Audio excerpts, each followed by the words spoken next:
राम राम दोस्तों और मेरी माताएं बहनें, आप सभी का स्वागत है बाबा नीम करौली जी के दरबार में। आप सभी का स्वागत है मेरी मैया रानी के दरबार में।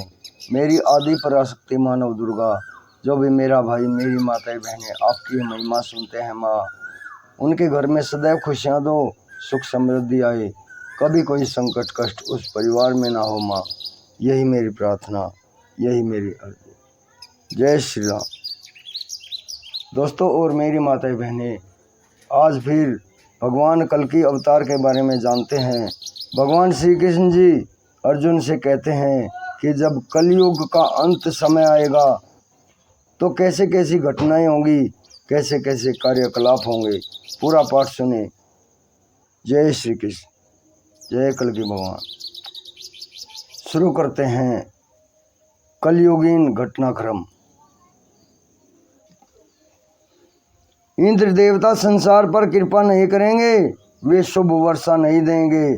संसार से इंद्र की पूजा उठ जाएगी, जो प्राचीन काल से चली आ रही है।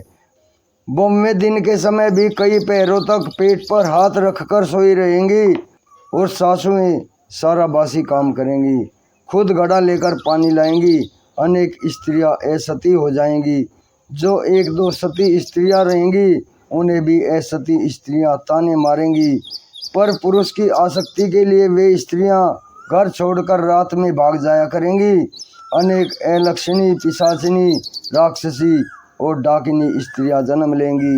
उनके तेज के कारण उनके पति मृत्यु को प्राप्त होंगे और वे स्त्रियां विधवा रूप में अपना जीवन व्यतीत करेंगी। लोग विश्वासघात करेंगे और अपनी मित्र की पत्नी के प्रेम में अपना समय बिताएंगे। एक ही गर्भ से 3 या 4 पुत्र एक साथ जन्म लेंगे। संसार में अनेक रोग फैलेंगे और औषधियों से भी उपचार सफल नहीं होगा। दस्त और उल्टी का रोग सबसे ज्यादा फैलेगा। पृथ्वी में भयावह भैरवी शब्द की तरह गड़गड़ाहट सुनाई देगी। वानर, चूहा, बिल्ली, कुत्ता और शियार के स्वरूप वाला काल संसार में व्याप्त होगा। ये प्राणियों का अपार अनिष्ट करेंगे, किंतु अविवेकी मनुष्य यह जान नहीं पाएंगे। वेश्याएं गृहिणी स्त्रियों की निंदा करेंगी और धनवान लोगों को देखकर उन्हें अपने जाल में फंसाएंगी। जगत में पाप अत्यधिक प्रबल हो जाएगा। बालक अपने ही गुरुजनों पर प्रहार करेंगे। दिन के समय में भी तारे दिखाई देंगे। एक ही वर्ष में 3 से 4 बार चंद्र ग्रहण और सूर्य ग्रहण होंगे। निर्घात शब्द से पृथ्वी थरथर होगी और प्रजा के हृदय में भय उत्पन्न हो जाएगा। संसार केवल मिथ्या पर चलेगा, सत्य की सत्ता नहीं रह जाएगी। लोग अल्प ज्ञान रखकर बहुत अधिक बोलेंगे और स्वयं को नीतिवान समझते हुए उन्मत्त हो उठेंगे। संसार में गोवध अत्यधिक हो जाएगा। गोहरण भी उसी प्रकार से बढ़ेगा। बैल, सांड को मारकर लोग आनंद पूर्वक मांस खाएंगे, बिना पाप पुण्य का विचार किए। भगवान श्री कृष्ण अर्जुन से कहते हैं, मेरे श्री धाम से एक पत्थर नीचे गिरेगा और दिन के समय में उल्लू आकर उस पर बैठेगा। प्रभु श्री कृष्ण जी अर्जुन से कहते हैं, हे अर्जुन, कलयुग में अपार पशुवध होगा। नगरों में, बाजारों में खुलेआम मांस की बिक्री होगी और अधर्म का भय किसी के मन में नहीं रहेगा। कुछ लोग एक एक घर में 100 गायें रखेंगे, पर उन्हें खाने के लिए नहीं देंगे, जिससे वे गायें सूख जाएंगी। जहाँ गायें रहेंगी वह स्थान 8-10 दिनों तक भी साफ नहीं होगा और उसी अवस्था में रहेगा। उन्हें घास पानी तक नहीं देंगे और न ही उनके लिए दान करेगा। फिर भी ऐसे लोग मार्ग में गर्व से कहेंगे कि मेरे पास इतनी सारी गायें हैं, मेरे समान इस गांव में कोई नहीं है। गायों को कीड़े लग जाएंगे, पर वे उन्हें देखेंगे तक नहीं। वे गायें मलमूत्र में सनी हुई पड़ी रहेंगी। गायों की बछड़ियों को दूध नहीं दिया जाएगा, जिससे वे भूख से मर जाएंगी। और गायों के साथ ऐसा दुर्व्यवहार करने के परिणाम स्वरूप मनुष्य को पीने के लिए पेट तक में जल भी सुलभ नहीं होगा। स्थान स्थान पर भूकंप होंगे, जिससे हिमगिरी हिमालय तक कांप उठेगा। घरों और वृक्षों अनेक स्थानों से टूटने पर यह पृथ्वी शोभाहीन हो जाएगी। विभिन्न प्रकार के रोग प्राणियों के शरीर में दिन प्रतिदिन प्रवेश करते रहेंगे और उन्हें ग्रसते रहेंगे। अत्यंत आश्चर्यजनक वस्तुएं दूर देश से पास तक आ पहुंचेंगी। ग्रीष्म की तीव्रता बढ़ेगी, बहुत से तृष्ण घास पत्तियां जल जाएंगे। फाल्गुन में अग्नि वर्षा के समान ताप प्राणियों को लगेगा। प्रभु श्री कृष्ण अर्जुन से कहते हैं, हे अर्जुन, स्त्रियों का प्रभाव बढ़ेगा। वे अपने हृदय में धर्म, न्याय, सत्य, शांति और दया को धारण कर सभाओं में जाकर बैठेंगी। कल्पवट का शाखा टूटकर गिर पड़ेगा और श्री क्षेत्र में अनेक अकर्म घटित होंगे। प्रभु श्री कृष्ण जी अर्जुन से कहते हैं, हे अर्जुन, जब 15 अंक बीत जाएगा और 17 अंक आएगा, संभवतः यह संकेत मुकुंद देव चतुर्थ के समय की ओर जाएगा। तब तक पूर्व दिशा में समुद्र चढ़ता हुआ आएगा। समुद्र की नमक युक्त तपिश से कृषि भूमि नष्ट हो जाएगी। इस समय सभी प्राणी कष्ट में आकर पुकारेंगे, हे वनमाली, हे प्रभु श्री कृष्ण, हमें इस विपत्ति से बचाइए। उस दिन से भयंकर अकाल दुर्भिक्ष आरंभ हो जाएगा। लोगों को अन्न नहीं मिलेगा। चारों ओर भूख, अभाव और त्रासदी व्याप्त होगी। छोटे छोटे होकर मनुष्य जन्म लेंगे और उनके शरीर के अंग शरीर चूहे के बच्चे के समान दिखाई देंगे। अनेक बौने लोग जन्म लेंगे और जब वे बड़े होंगे उनके शरीर केवल लगभग 2 हाथ 3 फीट लंबा होगा बस। हे पार्थ, वैद्यजन रोगों के लक्षणों को पहचान नहीं पाएंगे। वे गर्व पूर्वक हृदय पर हाथ रखकर केवल अनुमान से कहेंगे। वृक्षों की जड़ों में जो औषधियाँ हैं विद्यमान हैं, उन्हें भी वे पहचान नहीं सकेंगे। फिर इधर उधर से कुछ लाकर यह कहेंगे, यह औषधि हमने स्वयं बनाई है। चाहे कोई कितना भी पाठ पढ़ ले, विद्वान बन जाए, परंतु सभी का मन केवल धन अर्जन की ओर ही प्रवृत्त होगा। जब कोई दरिद्र व्यक्ति कुछ मांगने के लिए जाएगा तो लोग उसे अत्यंत हीन दृष्टि से देखेंगे। कलयुग में मनुष्य अत्यंत आलसी हो जाएगा। उस आलस्य के कारण अनेक लोग दुख से पीड़ित रहेंगे। जब वे दूसरों के धन और वैभव को देखेंगे तो उनके भीतर जलन, ईर्ष्या और असंतोष इतना बढ़ेगा कि उनका तन मन उसे सहन नहीं कर पाएगा। लोग झूठ को सत्य बताकर बोलेंगे और धन के लोभ में न्यायालयों, प्रशासनिक संस्थानों एवं शासकीय दरबारों में जाकर झूठी गवाही देंगे। कई स्त्रियां पहले पुरुषों को अपना यौवन दिखाकर भोग का विक्रय करेंगी। स्त्रियां अपने पतियों के सिर पर पैर से प्रहार करेंगी और अपने ही पति को छोड़कर पर पुरुषों के साथ आसक्त हो जाएंगी। हे धनंजय, जो सभा में बैठकर भी सत्य नहीं बोलते और पक्षपात करते हैं, ऐसे लोग बिरजा के खप्पर में पड़ेंगे। नारियां उल्टा व्याभिचारिणी स्वभाव की हो जाएंगी। वे गुरुजनों के सामने कर कर अर्थात ठहाके लगाकर हंसेंगी और ऊंचे स्वर में बातों पर बातें करती चली जाएंगी। कलयुग में नर एक ही दिन में 5 बार आहार करेगा। कलयुग में नास्तिक लोग झुंडों में बाहर निकलेंगे और यह कहेंगे, इस संसार में कोई भगवान नहीं है। वे देश विदेशों में दिन रात भ्रमण करते हुए लोगों को यही शिक्षा देंगे। दिन के समय घना कोहरा छा जाएगा जिससे वृक्षों में फल नहीं लगेंगे। इंद्र देवता बहुत कम वर्षा करेगा जिसके कारण प्राणियों का प्राण वायु उड़ जाएगा।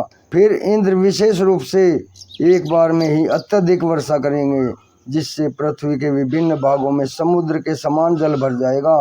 फलतः संसार में फसलें नष्ट हो जाएंगी, प्राणीजन जर्जर और असहाय हो जाएंगे। ओडिशा में एक बड़ा बांध निर्मित रहेगा जिसे समय आने पर शत्रु बल द्वारा तोड़ दिया जाएगा। उस कारण ओडिशा के 6 जिले जलमग्न हो जाएंगे और वहां से निकलने का कोई मार्ग नहीं बचेगा। उस समय प्रभु श्री हरि अपने भक्तों को सुरक्षित कर बाहर निकालेंगे। हीराकुद नामक ग्राम नाम पर जो बांध बनाया गया है वह टूट जाएगा, सब कुछ एक साथ जल में समा जाएगा। उस समय गंगा, वैतरणी, ब्रह्मांडी नदियों का जल एक साथ उमड़ पड़ेगा। 7 समुद्रों का जल एकाकार होकर संगठित होगा और लोगों का संबल, आश्रय, सुरक्षा बहा ले जाएगा। केवल महानदी का एक ऊंचा भूभाग खुद वही शेष रहेगा जहाँ बालूचरों पर घोड़ों के खुरों के चिन्ह दिखाई देंगे। उस समय नदियाँ और नालों का जल रक्त रंजित दिखाई देगा और योगनियों की खा खा ध्वनि गूंजेगी। वैज्ञानिक यंत्र अचल हो जाएंगे, केवल हरि का चक्र घूमेगा। ऐसा समय आएगा जब सभी आधुनिक वैज्ञानिक यंत्र जैसे उपग्रह, कंप्यूटर, रडार, इंटरनेट, यह संचार उपकरण जो आज मानव के अभिमान का सहारा बन चुके हैं, सब अचानक निष्क्रिय और अचल हो जाएगा, अर्थात काम करना बंद कर देंगे।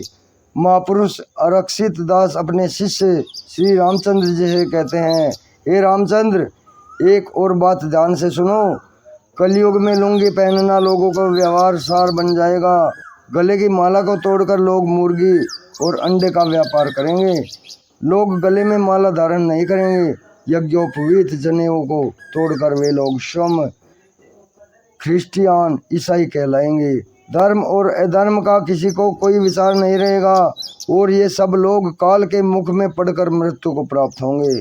महापुरुष आरक्षित दास अपने शिष्य रामदास से कहते हैं, हे रामदास सुनो, जब पृथ्वी पर 7 दिन तक और 7 रात तक घना अंधकार छा जाएगा, तब स्त्रियों का गला फट जाएगा और वे उस रात्रि में स्वयं योगिनी के रूप में विनाश करेंगी। और एक बात सुनो, कलयुग में पिता और पुत्र के बीच कलह उत्पन्न होगी। पिता और पुत्र एक दूसरे पर मारकाट करेंगे। ऐसी मारकाट पूरी दुनिया में दिखाई देगी। हे रामचंद्र, मेरे इन वचनों को सुनो। वह 7 रात्रियों का समय जब आएगा, तब अंधकार इतना गहरा होगा कि किसी को कुछ भी दिखाई नहीं देगा। उस समय योगिनियाँ लोगों को पकड़कर खा जाएंगी और उस समय जिन जिन घरों में अत्याचारी स्त्रियां रहेंगी, वे सब काल रूपी धारण करके नृत्य करेंगी। प्रचंड पवन संसार में बहेगी, जिससे पापी लोग नष्ट हो जाएंगे। कांतानी गुप्त रूप से भ्रमण करेंगी और मरुत रूप में प्रवाहित होंगी। योगिनियाँ सभी एकत्र होकर द्वार द्वार पर विचरण करेंगी। वे अदृश्य रूप में रहेंगी, जिन्हें लोग देख नहीं सकेंगे। वे दुर्जनों के गर्भ में प्रविष्ट होकर मलत्याग और वमन की स्थिति उत्पन्न करेंगी। भयानक और घना पवन बहने लगेगा। लोग उसमें आकुल होकर व्याकुल हो उठेंगे और तड़पते हुए धरती पर गिर पड़ेंगे। अनेक लोग इस आपदा में नष्ट हो जाएंगे। कलयुग में गांव गांव में दुष्ट लोगों की सभाएं बहुत अधिक होंगी। वे सभाएं बड़ों जनों को आमंत्रित किए बिना बालकों द्वारा संचालित की जाएंगी। उन सभाओं के भीतर झूठ बोला जाएगा और अधर्म किया जाएगा। 100 गायों को होने पर भी बहुत ही अल्प मात्रा में दूध मिलेगा।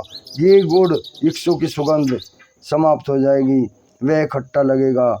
चंदन फूलों की सुगंध भी खत्म हो जाएगी और चिंता और ज्वर के कारण प्राणियों का नाश होगा। कलयुग में कुछ सम्मानित माने जाने वाले व्यक्ति जगन्नाथ महाप्रभु के महाप्रसाद के साथ सूखी मछली जलाकर खाएंगे और प्रत्यक्ष रूप से गोमांस, मल तथा मछली का स्वाद लेकर उसका भक्षण करेंगे। ऐसा जघन्य अपराध महाप्रसाद के साथ मिलाकर प्राणियों द्वारा किया जाएगा। कलयुग के अंतकाल में ऐसा समय आएगा जब आकाश से केवल जल ही नहीं गिरेगा, बल्कि उसके साथ कीचड़, पंख और पत्थरों की वर्षा भी होगी। जब कलयुग अपनी चरम सीमा पर पहुंचेगा, तब यह पृथ्वी दुख से बैठकर रोएगी। बार बार धरती का शरीर कांपेगा, अर्थात बार बार भूकंप आएगा। भूकंप होंगे, लोग भयभीत होंगे, कई घर ध्वस्त हो जाएंगे, समुद्र की लहरें नगरों पर चढ़ आएंगी और आपदाओं से असंख्य लोग मारे जाएंगे।